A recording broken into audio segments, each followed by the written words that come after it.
Ini adalah lagu Nela Karisma. Saya suka banget dengan Nela Karisma. Nah, ini saya selalu mengikuti lagunya. Coba, tapi saya lagi batuk, suaranya nggak kuat ngangkat tinggi-tinggi. Tapi aku coba karena aku hobi, biar suaranya lancar lagi, tenggorokan lagi serap. Sapa sing kuat nandang kahanan,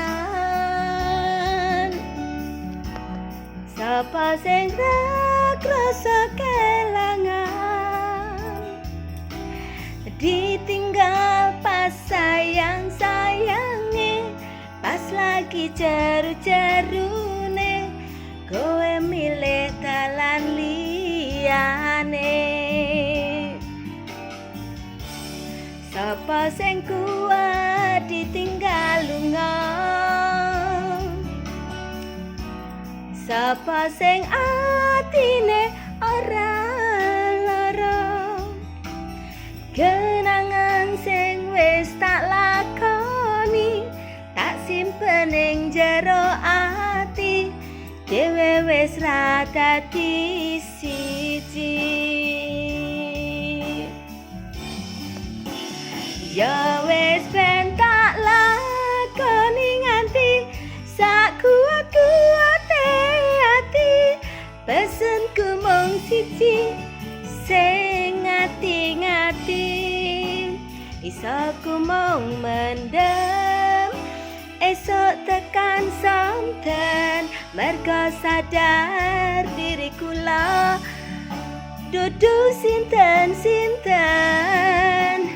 Ya wis ben mung tak pendem rasa sing ana ing jero dada, tetep tak dongakno muga urip mulya, isaku mung nyawang muga ora ketun, cekap semantun matur nuwun.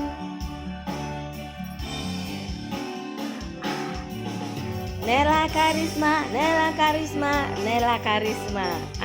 Saya paling suka dengan Nela Karisma karena pertama yaitu Jaran Goyang. Sekarang saya jadi ngikutin lagu-lagunya Nela Karisma. Hah?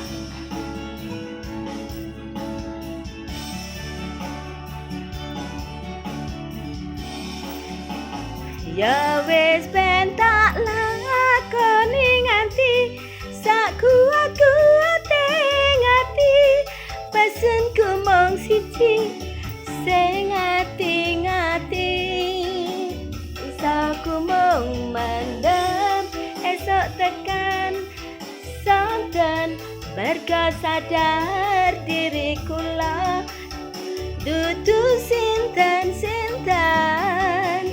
Ya wis ben mung tak pendem rasa sing ana ning jero dada, tetep tak dongakno muga urip mulya, isaku mung nyuwun muga ora ketun, cekap smeten matur nuwun.